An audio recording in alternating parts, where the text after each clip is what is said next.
안녕하세요 여러분, 백선의 강사입니다. 잘 지내셨죠? 여러분, 농사를 지을 때 가장 중요한 게 뭘까요? 그렇습니다. 추수죠. 그러면 우리 회계의 추수는 뭘까요? 예, 맞습니다. 결산입니다. 근데 여러분들 초보시거나 아니면 경력이 조금 없으신 분들은 결산을 굉장히 어려워하시는 것 같아요. 그래서 여러분들 저와 함께 배워보시고요. 결산 쉽게 해서 올 한 해 추수 잘 해보도록 하겠습니다. 자, 결산에 대해서 들어가 보도록 하겠습니다. 자, 공동주택 우리 회계순환에 대해서 한번 이야기를 좀 나눠볼게요. 맨 처음에 거래하고 분기하고 전기하고 결산하고 요번에 할 것이 바로 결산보고서 작성입니다. 결산보고서 작성은 언제 할까요? 맞습니다.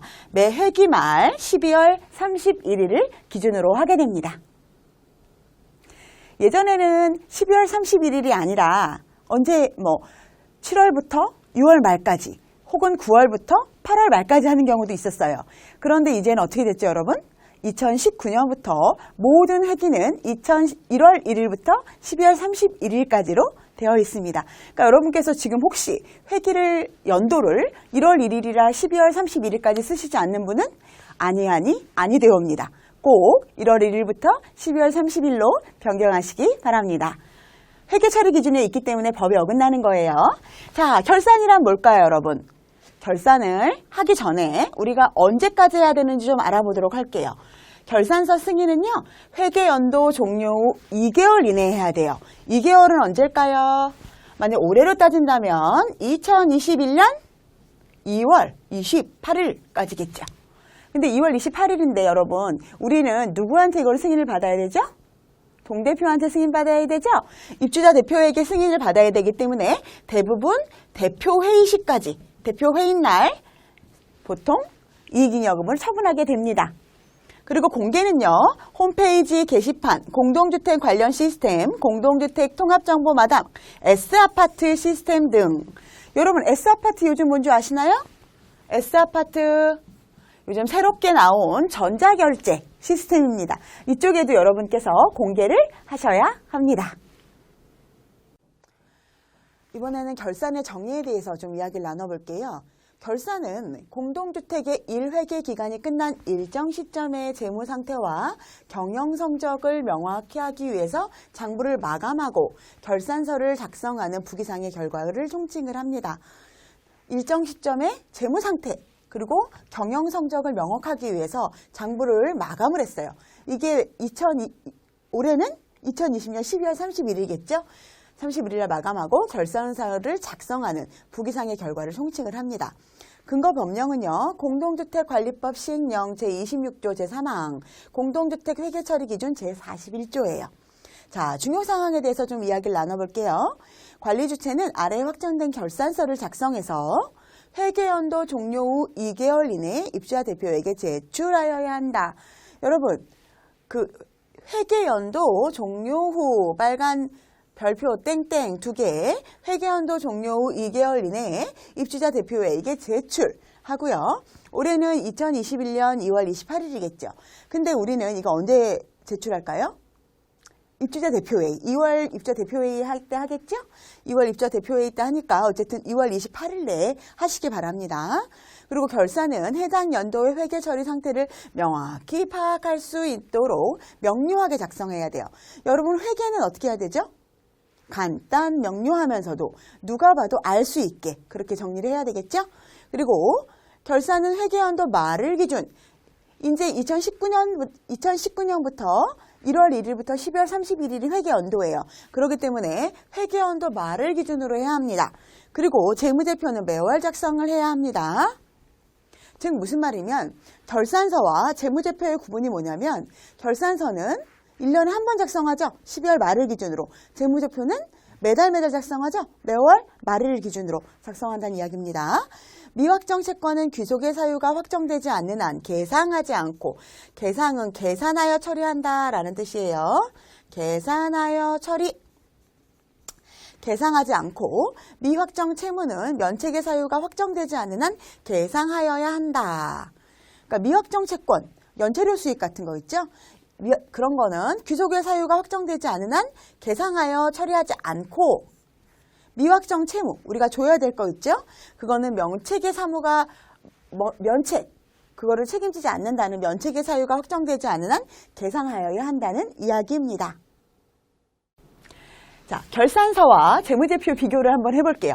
우리 재무제표는 제가 매달 해야 된다 그랬고 결산서는 연말에 해야 된다 그랬죠?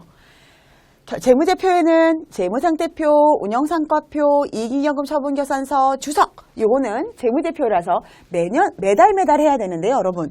주석이랑 이익잉여금 처분계산서가 매달 내용이 달라지나요?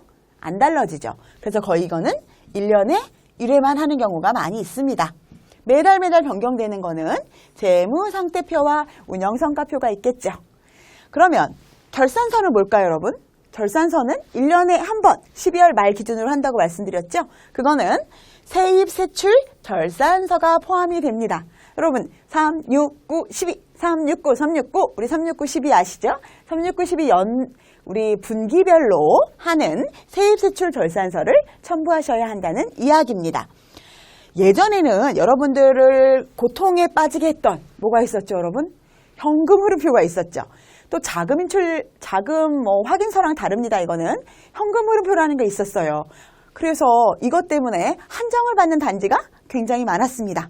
그렇지만 이거 이제 어떻게 됐죠? 없어졌습니다, 여러분.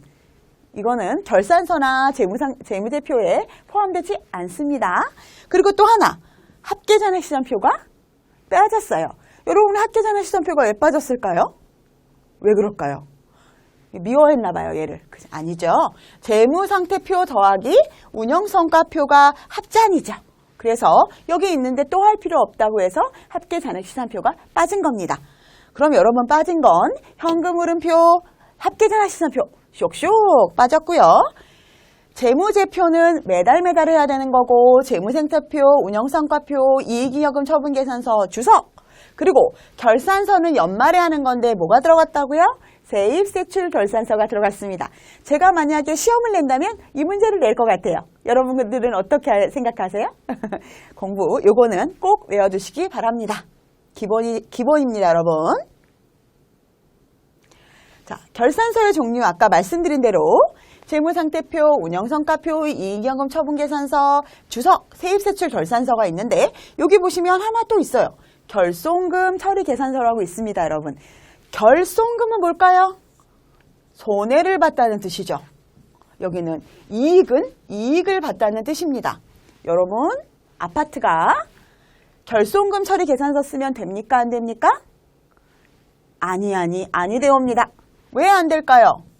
아파트는 관리비를 가지고 부과를 하는데 관리비 부과를 덜 하면 될까요? 안 되겠죠. 그렇기 때문에 결손금 처리 계산서를 쓰는 회계는 잘못된 회계입니다.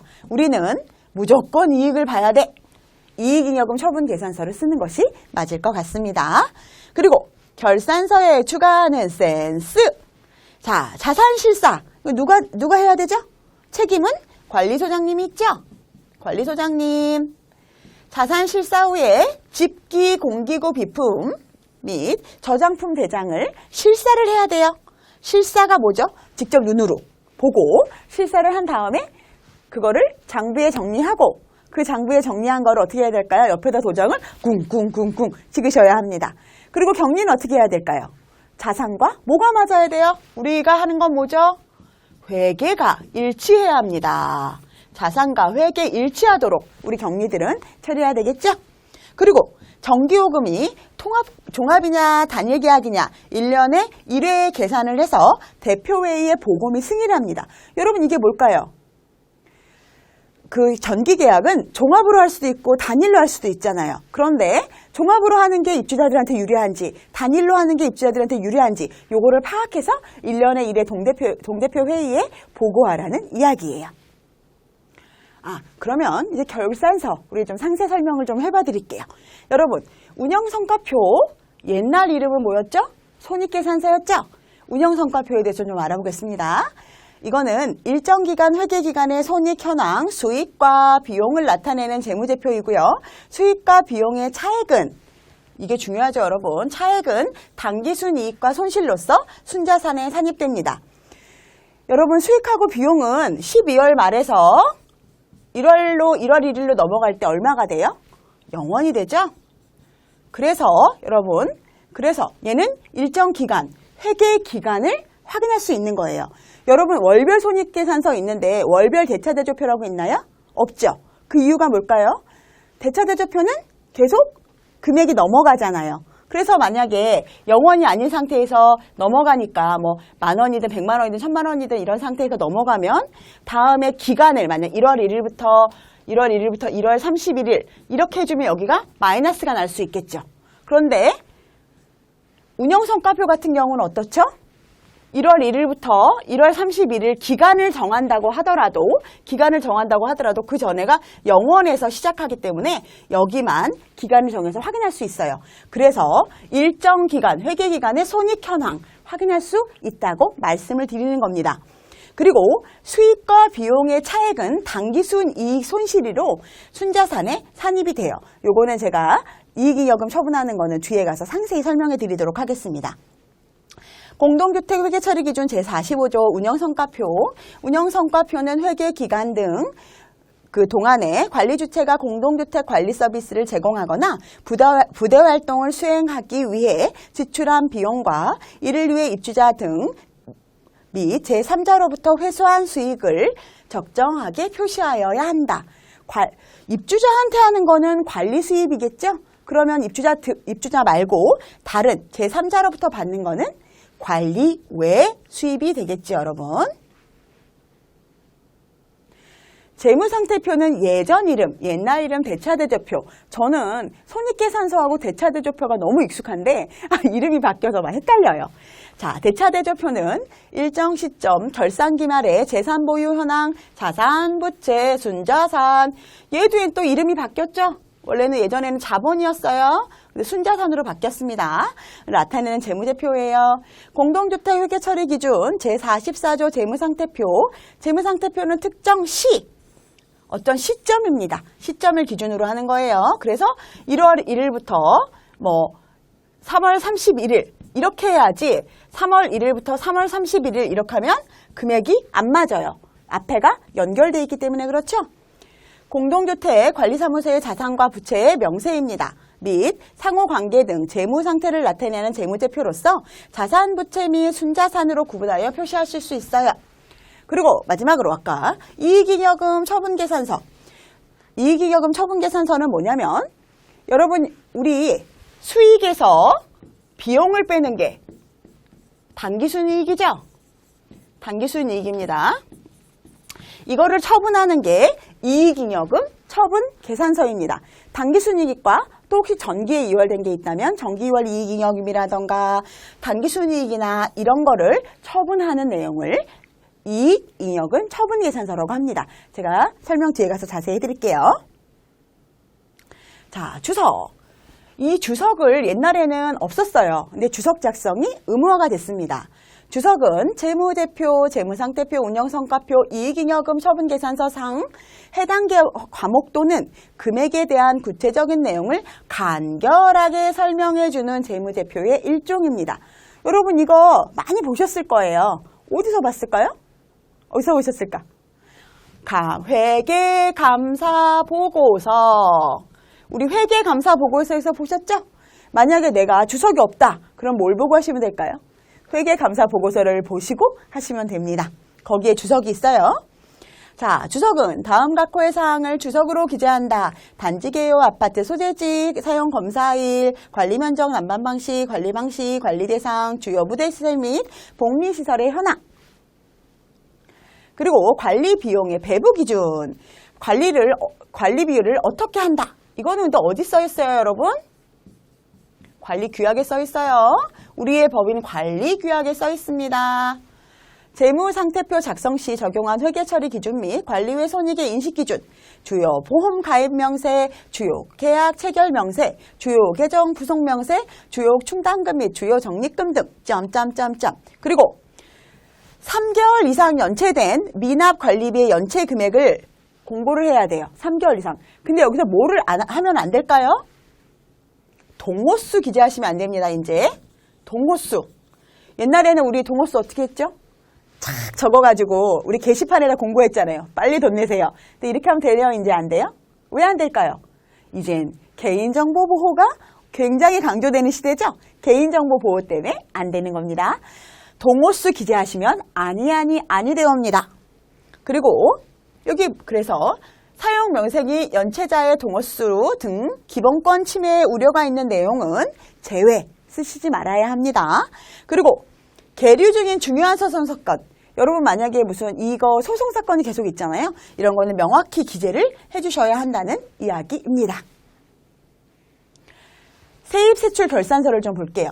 예산액과 대비한 예산 집행 실적을 작성하고 차이나는 금액을 표시해서 예산 범위 내에서 지출이 이루어졌는지 여부를 검토하는 자료예요. 이거는 3, 6, 9, 12, 3, 6, 9, 369, 369, 12 우리 분기별로 원래 대표회의에 보고를 해야 되죠. 그래서 이거를 우리 12월 말일자로 해서 보고를 하시는 겁니다. 그런데 어떤 분이 저희가 물어봤어요. 1월 1일부터 12월 31일로 해야 돼요? 아니면은 10월 1일부터 12월 31일로 해야 돼요? 하고 제가 공주통주택 중앙 그쪽에다 물어보니까 이거는 본인이 원하시는 대로 하셔도 된다고 합니다. 이거는 예산 범위 내에서 지출이 잘 이루어졌는지, 여러분들 예산을 왜 세우시겠어요? 예산대로 하려고 그러죠? 예산 범위 내로 잘 됐는지 확인해야 합니다. 세입세출 결산서는 관리주체에서 매 분기 말을 기준으로 작성해서 입주자 대표회의에 보고하는 거예요. 12월 31일 기준으로 1월에서 12월로 작성할지 9월에서 12월로 결정할지는 특별히 정해진 바가 없습니다. 그리고 매 분기 말일로 기준으로 해서 누구한테 제출해야 됩니까? 입주자 대표회의에 제출하고요. 그럼 입주자 대표회의가 분석해서 결과를 공시해야 합니다. 여러분, 이거를 실질적으로 입주자 대표회의가 공시를 할까요? 누가 공시할까요? 관리사무소에서 공시하죠. 근데 왜 여기 입주자 대표회의에서 분석해서 공시하라고 그랬을까요? 누구 이름으로 내라는 걸까요? 공고 낼 때 요 밑에 입주자 대표 회장님 이름으로 내라는 이야기입니다. 41조 결산은 관리주체 제0, 제26조, 제3항에 따라 다음 각 호의 결산서를 작성해서 회계연도 종료 후 2개월 이내. 제가 이거는 계속 강조하고 있으니까 왜 강조할까요, 여러분? 중요하기 때문에 강조하겠죠? 의무관리 대상 공동주택의 주체. 여러분, 이거는 공동주택관리법에 있는 거고 회계처리 기준에 있는 거잖아요. 그러니까 어느 단지? 의무관리 대상 단지에만 해당이 되는 거예요. 근데 우리 관리규약에 만약에 써 있어요. 우리는 비의무 단지인데 관리규약에 이 내용이 써 있으면 지켜야 될까요? 안 지켜야 될까요? 관리규약에 있는 건 지켜야 합니다. 아무리 비의무 단지라 해도 관리규약은 자기 법이죠. 근데 만약에 공동주택관리법이나 이런 데는 비의무 단지는 해당이 안 되기 때문에 그래도 맞춰서 하시는 게 당연히 맞겠죠. 하지만 공동주택관리법에 어긋나더라도 만약 구청에 저희가 물어보잖아요. 그러면 그거는 저희 공동주택법에는 비의무 단지는 해당하지 않으니까 관리규약에 따라 하세요라고 이야기를 하더라고요. 어쨌든 의무관리 대상 공동주택의 관리주체는 회계연도마다 사업 실적서 및 결산서를 작성해서 회계연도 종료 후 2개월 이내에 입주자 대표회의에 제출하여야 한다. 공동주택관리법 시행령 제26조 관리비 등 사업계획 및 예산안 수립. 여러분 그냥 우리는 결산서만 하면 되는 줄 알았더니 모두 해야 된대요. 사업 실적서도 같이 해야 된다네요, 소장님. 경리분들 사업 실적서도 같이 해야 돼요. 결산은 해당 연도의 회계처리 상태를 명확히 파악할 수 있도록 명료하게 작성하고요. 결산은 회계연도 말일을 기준으로 실시하고 재무제표는 매월 작성하고 우리 미확정 채권은 기속의 사유가 확정되지 않는 한 계상하지 않고 미확정 채무는 면책의 사유가 확정되지 않는 한 계상하지 않는다. 이거 앞에 설명한 내용입니다. 자, 미결산 계정의 정리. 우리 미결산 계정은 아까 가수금이라던가 가지급금 같은 거 있잖아요, 여러분. 그런 거 말씀드렸죠?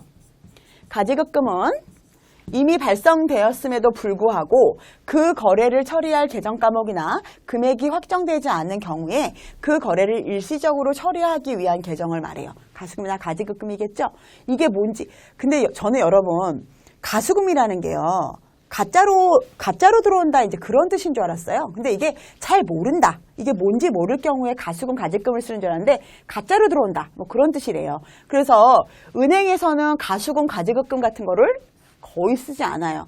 그래서 은행 출신 감사님께서 저희가 예전에 제가 한 10년, 거의 한 20년 가까이 전에 아파트에 근무를 했을 때 저희가 중간관리비라던가 모든 게 잘못 들어오면 어떻게 하죠? 다 가수금에 때려 넣어버리죠. 근데 어디 은행 출신 감사님이 보시더니 깜짝 놀라시는 거예요. 가수금이 이렇게 많으냐고. 잘 모르는 게 아니라 사실은 아는데 우리가 어디다 쓰는지 잘 모르기 때문에 그냥 가수금이나 가지급금에 넣는 경우 많잖아요. 그런데 그게 아니라 정말 이게 어떤 건지 모를 때만 가수금이나 가지급금을 쓰시고요. 특히 이제 중간관리비 같은 경우에는 어떻게 하기로 했죠? 중간관리비 예수금이라는 계정 과목을 쓰면 됩니다. 옛날에는 이거를 가수금으로 무조건 넣었죠? 근데 중간관리비 예수금이라는 계정 과목으로 바꾸시기를 바랍니다, 여러분. 그래서 현금이 입금되거나 그 출처가 불분명한 경우에 사용되는 가수금 계정과 여비 등으로 사용할 목적으로 사전에 지급하는 금액을 처리하는 가지급금 등에 해당되고요. 결산 시에는 받은 시 미결산 계정의 내용을 파악하고 본 계정으로 대체하고 처리해야 돼요. 실질적으로는 말씀드린 대로 매월 처리를 해야 되는데 매월 못하는 경우에는 연말에 꼭 처리하시라. 근데 이게 확정되지 않으면 넣기가 좀 어렵죠. 아까 말씀드렸고요. 만약에 그런데 이게 오래되고 꼭 처리할 수 없는 경우에는 잡수입이나 잡수입 같은 데 넣었다가 나중에 그 사람이 돌려달라고 얘기하면은 대표회의 의결을 받아야 돼요. 근데 대표회의 의결 후에 잡지출로 돌려주시면 됩니다. 결산서의 보관은 41조에 따라 결산을 수행할 경우 작성된 결산서는 출력하여 편철하고 관리사무소장의 도장을 받은 후에 보관하여야 한다. 결산서는 반드시 결산서에 수행할 경우에는 출력해서 편철해서 관리사무소장의 도장을 받고 꼭 보관하셔야 돼요. 그리고 결산서에 누구 또 도장을 받아야 될까요? 마지막으로 동대표와 의결해 주신 동대표님들과 대표회장님 그런 분들의 도장을 받아서 보관하셔야 됩니다. 특히 마지막 결산서에는 간인까지 하셔서 보관하셔야 돼요. 이건 뒤에 가서 다시 설명하겠습니다. 제1항에 따라 결산서를 보관할 경우 제29조의 예금잔액증명서 원본을 함께 첨부하여 보관하도록 한다. 예전에는요. 예금잔액증명서 하면은 돈 들었잖아요. 그래서 안 하시는 경우가 많이 있었습니다. 그런데 회계처리 기준에 이제 명확하게 예금잔액증명서 원본을 함께 첨부하라고 되어 있어요. 이건 이제 회계처리 기준이 바뀐 거예요, 여러분. 그렇기 때문에 우리가 돈이 조금 아깝더라도 원본을 꼭 첨부해 주시기 바랍니다. 2월 이익잉여금 미 처분액 존재 시 기여분에 따라 이번 결산 시 전액 처분하셔야 됩니다. 아파트는 무조건 이번 회계에 2월 이익잉여금을 전액 처분하도록 되어 있습니다. 처분 안 하면 이제 된다는 얘기예요? 안 된다는 얘기예요? 안 된다는 얘기예요. 이번 회계에 무조건 처분하셔야 됩니다. 회계 처리 기준에 수입으로 계정 과목 처리해야 되는 주차 수입, 승강기 수입, 운동시설 등의 충당금 이 수입 등을 예전에는요 무조건 수입 같은 거를 주차 충당금 해갖고 뭐로 했죠? 수입을 충당금이라는 계정으로 사용을 했어요. 충당금이라는 계정으로 썼어요. 근데 이거를 충당금 이제 안 돼. 수입은 수입으로 표기를 해야 돼. 이거는 왜 그럴까요, 여러분? 아까 말씀드린 대로 수입은 전액 이번 결산 시에 처분해야 되는데 충당금은 부채죠. 그럼 어떻게 돼요, 이게? 연결이 돼서 2020년에서 2021년으로 넘어갑니다. 그렇기 때문에 충당금이 아니라 그 성격에 맞게 수입으로 해서 처분하라는 이야기입니다. 이해되시죠? 그리고 징수 대행 항목을 난방충당금, 전기충당금, 유보금, 선수금 등 계정 처리하는 경우가 있어요. 예전에는요. 그 유보금이라는 계정을 썼습니다. 이게 아파트에서 이거를 비리를 저지르려고 한다거나 부정으로 쓰려고 하거나 이런 게 아니라 난방 같은 경우에 여름에는 굉장히 조금 나오죠. 100원이 나오죠. 그런데 8월에서 9월에서 이때는 100원만 나와요. 근데 실질적으로 12월에서 1월 이때는 얼마 나오죠? 1,000원 나오죠, 거의. 엄청 많이 나오지 않습니까? 그러니까 입주민들이 관리사무소에서 너무 이게 차이가 나 이 사람들이 부담이 되잖아요, 관리비가. 그러다 보니까 이때 조금씩 걷어뒀던 겁니다. 충당금으로 해서 걷어둔 거예요. 그래서 이때 조금 덜 나오게 이때는 한 400원 걷어두면 이때 600원 이 충당금으로 나오게 했던 겁니다. 그런데 이게 뭐에 어긋날까요, 여러분? 관리비는 쓴 사람이 내야 되죠. 근데 이렇게 하면은 이 사람이 8월이나 9월 달에 이사 가는 분도 있잖아요. 그럼 11월까지 나는 못 쓰는데 내가 옛날에 12월에 할 것까지 내가 유보금을 내줄 필요가 있나요? 안 되죠. 그래서 충당금이나 이런 선수금, 이런 계정을, 유보금 이런 걸 쓰지 말고 그냥 관리 비용과 관리 수입으로 딱 써라 라는 이야기를 하는 겁니다. 여러분 관리 비용하고 관리 수입은 꼭 일치시켜야 되는 거 아시죠? 그렇기 때문에 이런 계정을 쓰지 말고 그러면 저한테 또 물어보세요. 선생님 우리는 수도요금이 이상하게 공용요금이 안 나오고요. 세대요금을 하면 마이너스가 나요. 그럼 어떻게 할까요? 공용요금이 마이너스가 나요. 그럼 어떻게 할까요? 공용요금에서 차감해 주시면 돼요. 공용 수도요금을 마이너스 50만 원 이렇게 해서 각각 세대별로 부과를 해주면 된다는 이야기입니다. 그래서 징수 대행 항목은 충당금이나 유보금, 선수금으로 처리하시지 말고요. 무조건 관리 비용과 관리 수입은 일치시키고 과다 부가액은 빠른 시간 내에 차감 부과하셔야 돼요. 이거 무슨 얘기일까요, 여러분? 그 달에 만약에 더 부과를 했어요. 부과를 했으면 바로 다음 달이나 바로 차감해서 정상적인 금액을 부과해야 된다는 이야기입니다. 공동주택 회계처리 기준 39조 자산의 실사에 따라 관리사무소장은 매 회계 연도 말일을 기준으로 해서 재고자산 및 유형자산을 실사 직접 보는 거죠. 눈으로 확인하고 여기에 펜이 하나 있구나. 여기에 칠판이 하나 있구나. 이거를 직접 보란 얘기입니다. 그리고 출납 업무와 관계없는 직원주. 출납 업무 누가 해요? 경리가 하죠. 격리를 제외한 직원 1인 중 1인과 입주자 대표회의 감사 또는 입주자 대표회의가 지정한 입주자가 참여 가능해요. 그러니까 소장님하고 그다음에 출납하는 격리 외에 다른 직원 한 명하고 감사나 아니면 입주자 대표에서 지정하는 한 명하고 이렇게 하실 수 있다는 얘기예요. 근데 그 중에 꼭 한 명은 누가 해야 되죠? 관리사무소장님은 꼭 확인하셔야 된다는 얘기입니다. 관리소장은 자산 실사 내용을 기록하여 보관하도록 하고요. 누구 책임? 관리사무소장 책임. 네가 월급 많이 받으니까 농담이고요. 소장님 자격 도장이 어디에 우리 보관되어 있어요? 구청에 소장님 도장 보관되어 있죠? 누가 책임자예요? 소장님이 책임자죠? 소장님이 책임자이기 때문에 소장님이 책임지는 겁니다. 그래서 공동주택 회계처리 기준 제40조 물품관리대장의 잔액관리에 의거 자산관리 담당자는 매년 장부상 유형자산의 잔액과 유형자산관리대장상의 잔액을 일치시켜야 된다. 이게 무슨 얘기예요? 격리는 회계랑 이런 장부랑 일치시켜야 된다? 그런 얘기입니다. 격리 책임은 회계랑 장부랑 일치시키는 거고 관리소장님 책임은 물론 그것도 포함되지만 이게 정말 있는지 없는지 확인하는 거 잊지 마세요. 우리 고유목적 사업준비금, 우리 고목준 하니까 무슨 그 별그대가 생각이 나네요. 우리 고목준 아시죠? 고유목적 사업준비금에 대해서 이야기를 해보겠습니다. 고유목적 사업준비금은요, 연도별 사용 내역을 정리해서 관리하도록 해야 돼요. 설정 대상은 공동주택의 입주자 대표 회의 또는 자치관리기구, 법인으로 보는 단체. 옛날에는 여러분, 임차인 대표가 안 됐어요. 그러다 보니까 임대 아파트가 고유목적 사업준비금을 적립할 수가 없었어요. 불합리하잖아요. 그래서 이게 들어갔습니다. 이제 임차인 대표도 가능한 거예요. 그래서 공동주택의 입주자 대표 회의 또는 자치관리하는 데 있잖아요. 그죠? 자치관리기구. 그래서 임차인 대표도 이제는 가능하게 된 겁니다. 이게 언제부터 바뀌었더라? 한 몇 년 된 것 같아요. 소득 금액 한도는 이거 중요하겠죠? 이자 소득은 100% 다 쳐주고요. 나머지 기타 수입 사업소득은 50%를 쳐줍니다. 잊지 마세요. 이자 소득은 100%, 나머지 기타 수입 사업소득은 50%를 쳐준다는 거 잊지 마세요.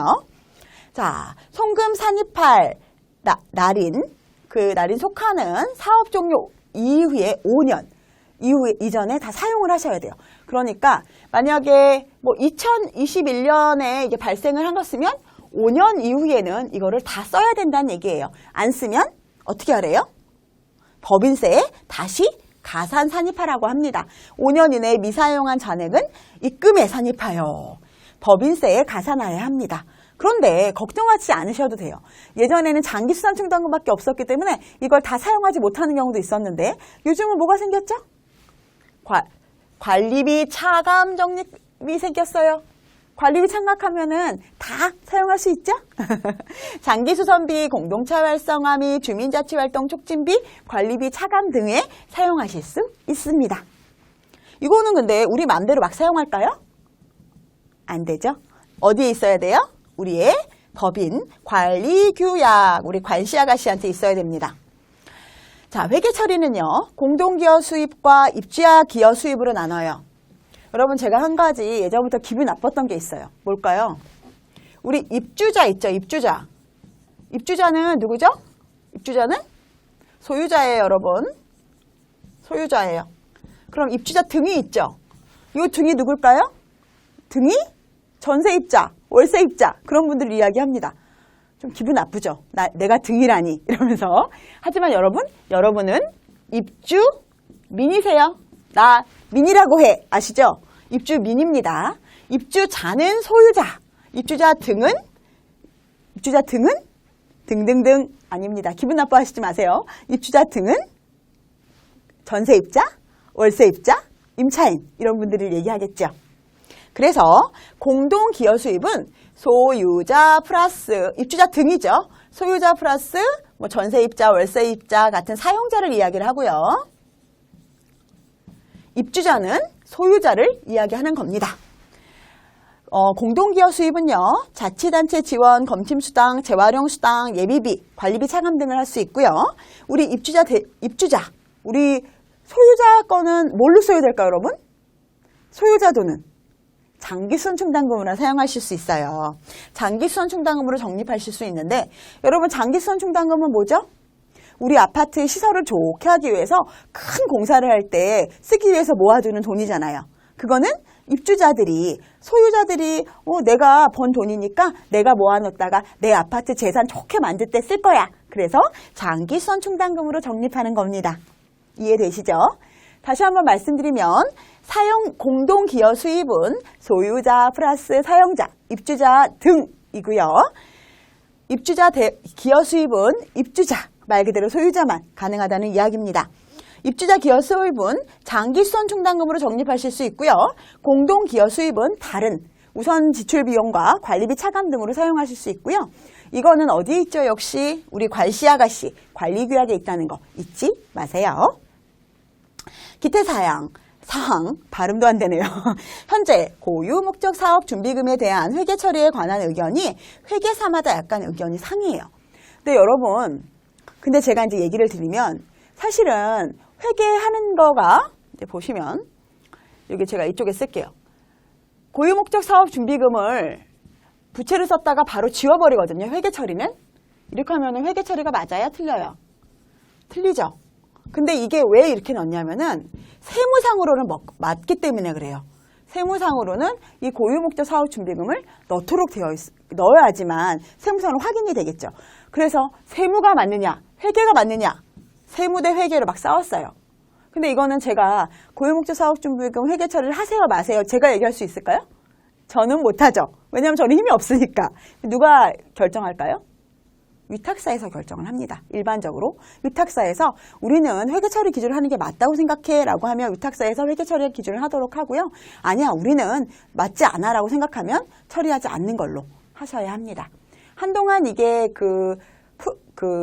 세무하는 데에서 이걸 무조건 넣으라고 한 적이 있었어요. 근데 지금은 넣지 말라고 하는 게 약간 더 퍼센테이지가 높아진 것 같습니다. 관리규약의 잡수입의 집행 및 회계처리 항목에서 잡수입의 우선 지출 항목 및 우선 지출 후 잔액을 적립 항목 등을 정하면 되고요. 무슨 얘기냐면 이런 내용들이 원래는 어디에 있죠? 회계처리 기준이나 우리 다른 모든 법들은 어디에 있죠? 회계처리 기준이나 공동주택관리법 같은 데 있잖아요. 근데 잡지출이나 잡수입에 대한 내용은 없어요. 거기 자세한 게. 그렇기 때문에 우리 단지 관리규약에 정하라는 얘기입니다. 그래서 관리규약에 맞춰서 하라는 이야기예요. 이해되시죠? 국토부 유권해석상의 잡수입의 사용 방법은 잡수입의 사용은 공동주택 입주자 등 전체의 이익에 부합하는 경우로서 관리 규약으로 정하거나 공동주택관리법 시행령 제19조 제1항 제18호 관리비 등의 사업계획 및 예산안을 편성하여 입주자 대표회의 승인을 받거나 공동체 활성화에 관한 사항들로 입주자 대표회의의 의결을 받은 내용. 그런데 여러분 이거 있잖아요. 잡수입 입주자 대표회의 의결 받았다고 막 사용하셔도 될까요? 안 될까요? 안 됩니다. 관리규약상에 맞는 것 중에 입주자 대표회의의 의결을 받으면 되는 겁니다. 근데 막 사용하시면 저는 예전에는 참 좋았던 것 같아요. 솔직히 예전에 막 10년 전, 20년 전에는 내가 필요하면 잡지출 막 썼거든요. 예비비 막 썼거든요. 그래서 아무 문제 없었어요. 근데 이제는 공동주택관리법이 강화됐기 때문에 절대 여러분, 관리소장님 특히 혹시 보시는 분 있으시면 절대 잡지출, 관리의 비용이나 그 예비비 막 쓰시면 절대 아니 되옵니다. 그리고 경리분들도 만약에 소장님께서 옛날 소장님들 있으시잖아요. 좀 연세 많으시고 내 뜻대로 가란다. 내 말이 법이다. 이런 분들이 있어요. 하지만 말씀은 해주셔야 돼요. 책임은 물론 소장님이 집니다. 책임은 소장님이 지지만 경리가 말은 해줘야 되겠죠. 그게 경리 회계 담당자의 의무라고 생각을 합니다. 잡지출이나 예비비 절대로 맘대로 사용하시면 아니 되옵니다. 자, 재무상태표 샘플이에요. 여러분 이거 너무너무 많이 보셨죠? 그래서 단기 몇 월 며칠부터 몇 월 며칠까지 이렇게 정해져 있고요. 단기, 정기로 나눠져 있죠.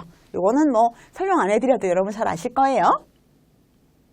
자, 운영성과표는 뭐 관리 수익과 관리 비용의 합계 금액이죠. 그리고 여기서 제가 설명을 하나 드리겠습니다. 아파트는 수익과 비용이 딱 두 종류밖에 없어요. 뭐만 있을까요? 관리 수익과 관리 외 수익이 있겠죠? 관리 수익과 관리 외 수입이 있어요, 여러분. 이 두 종류밖에 딱 없어요, 여기 보시면. 관리 비용과 관리 수입. 근데 여기에 이제 상가 관리 수입이라고 나온 거는 왜 여기다 적혀 있을까요? 주상복합 있죠? 상가랑 아파트 같이 하는 데는 이렇게 같이 적으라고 하는 거예요. 관리 수익과 관리 외밖에 없다는 걸 기억하시면 돼요. 다른 회사는 더 많겠죠? 근데 우리는 관리 수익과 관리 외만 있어요. 비용도 마찬가지입니다. 이익이익여금 처분계산서는 몇 기, 단기, 정기 표기하고요. 몇 월 며칠 1월 1일부터 12월 31일 처분 확정일을 꼭 적어주셔야 돼요. 처분 확정일. 이거는 2월이겠죠, 대부분. 2월 안에 동대표 회의하는 날, 2월 동대표 회의한 날, 동대표 회의한 날이 이익이익여금 처분 일자인 경우가 많이 있습니다. 그래서 여기는 미처분 이익이익여금 안에는 정기월인 경우가 단기순이익. 요거 지금 제가 뒤에서 자세히 설명 다시 드릴게요. 어쨌든 이익이익여금 처분 계산서라는 게 있다는 거 한번 잘 봐주시기 바랍니다. 그리고 요거는 세입 세출 결산서, 세입 결산서 샘플이고요. 이거 역시 여기에 그 상가 관리비 수입 아까 전에 제가 상가 있는 데는 상가 관리비 수입 써야 된다고 말씀드렸고 관리 수입에서 어린이집 임대 수입도 포함이 됩니다. 여러분 이 세입 결산서 이것 때문에 고민 많으신 분들 있겠죠? 아까 제가 보여드린 건 다 어디 있을까요? 우리 회계 프로그램에 있습니다. 우리는 열심히 회계 전표만 톡탁 쳐주시면 되는 거예요. 자, 이건 아까 결산서 보여드렸고 이번엔 예산서. 예산은 예산 짜는 거고 결산은 결산 짜는 거예요. 이것도 관리 비용과 그 세출 합계. 여기 안에는 관리 외비용이 숨어 있겠죠? 세출 예산서입니다. 자, 이제 결산 보고서 샘플을 좀 보여드릴게요. 결산 보고서는요, 이거를 이제 확인하면 아까 계속 제가 반복적으로 얘기해드린 일자.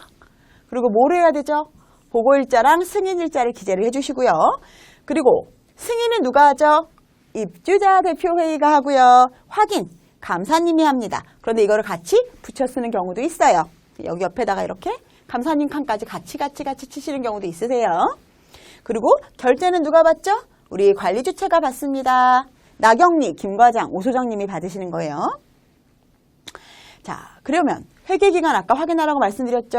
보고일자와 승인일자 명확히 기재해야 되고요. 관리사무소와 입주자 대표회의 결제인 구분해서 표기 잘했고요. 작성보고자 경리대리 판도라 제 닉네임입니다. 제 닉네임 해서 여기다 도장을 꽁 찍습니다. 사인하시면 돼요.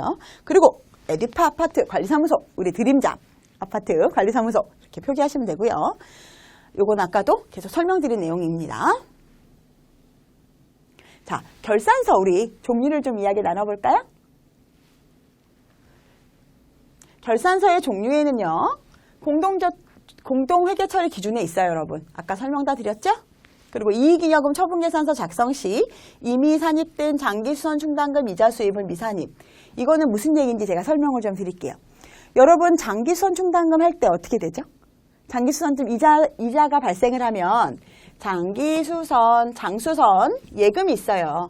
여기에 만약에 100원이 이자가 만약에 발생을 했어요. 그럼 이걸 어떻게 할까요? 그냥 이자 수입에 넣나요? 거기가 끝인가요? 두 스텝 분계를 하죠. 이걸 어떻게 할까요? 장기수선 충당금, 장수선 전입액이라는 계정 과목을 쓰죠? 그래서 이거를 뭐에 넣죠? 장기수선 충당금에 넣습니다. 왜 그럴까요, 여러분? 왜 장기수선 충당금에 넣을까요? 이거 누구 거예요? 장기수선 충당금 누구한테만 걷는 거예요? 입주자. 아까 우리 입주민이라고 해. 이거 말고 입주자에게 걷죠. 소유자한테만 걷습니다. 소유자한테만 걷으면 누구 돈이에요? 소유자 돈이죠. 그렇기 때문에 장기수선 충당금을 이자 수입에 대해서는 장기수선 충당금에 넣으시는 거예요. 그 계정을 쓰기 위해서 장기수선 충당금 전입액이라는 비용 계정을 쓰는 겁니다. 그럼 이미 이자 수입은 어디에 들어갔죠? 이자 수입 발생할 때마다 장기수선 충당금에 들어갔죠? 근데 어떤 분들은 이익잉여금을 처분해요. 12월 말에. 처분하면서 이 금액을 다시 한번 장기수선 충당금 이자 수입을 다시 한번 입주자에 넣는 거예요. 입주자분에. 그럼 돼요? 안 돼요? 2번 들어가는 거죠? 그래서 안 된다는 겁니다. 한 번만 산입되면 그거를 한 번만 산입시켜야 되겠죠? 그래서 마지막 12월 31일에는 장기수선 충당금 이자 수입을 미산입하라는 거예요. 이익잉여금 처분할 때는. 왜냐하면 이미 우리가 이자 수입이 발생했을 때 넣었으니까. 자, 주석 넣고요. 예금 잔액 증명서 넣고요. 연차 수당 일시 소요가, 퇴직금 일시 소요액을 꼭 산입해야 합니다. 우리 이미 다 했죠? 우리 예산안 짤 때도 했고, 이거 다시 한번 보겠습니다. 세입세출 계산서 결산서 필수 서류 넣고요. 1년에 1회 정기계약 연간사용료 비교표. 여기 보시면 제가 쭉 여러분 필요한 거 넣었어요. 재무상태표, 운영성과표, 이익잉여금 처분 계산안, 관리외 수입 사용 및 적립사항, 수입사후의 법인세 배분 현황, 그 다음에 주석 넣고요. 그 다음에 뭐 계정별 부정명사 넣죠?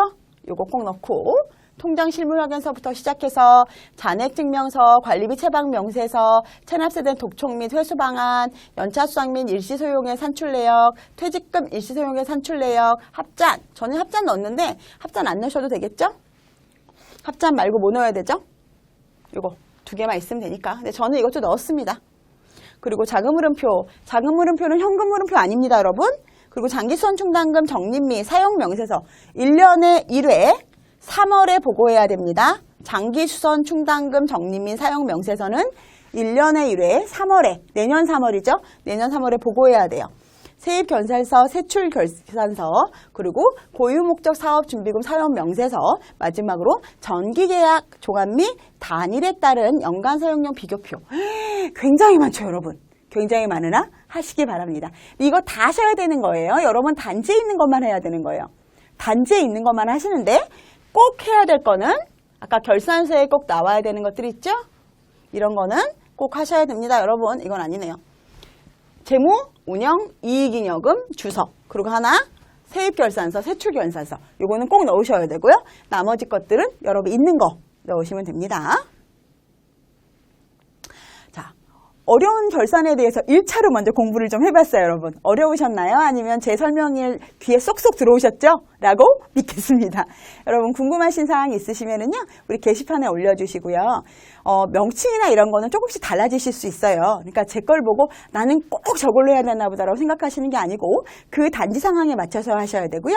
여기서 가장 중요한 건 뭘까요? 관리 규약에 있는 대로, 회계 처리 기준에 있는 대로, 공동주택관리법에 있는 대로 처리하시면 된다는 이야기입니다. 자, 먼 길도 한 걸음부터 우리 모두 화이팅 했으면 좋겠습니다. 이제 직접 넣어볼 거니까요. 여러분 눈 쫑긋 세우시고 눈 쫑긋 크게 뜨시고 귀 쫑긋 세우시고 들어주세요. 화이팅입니다.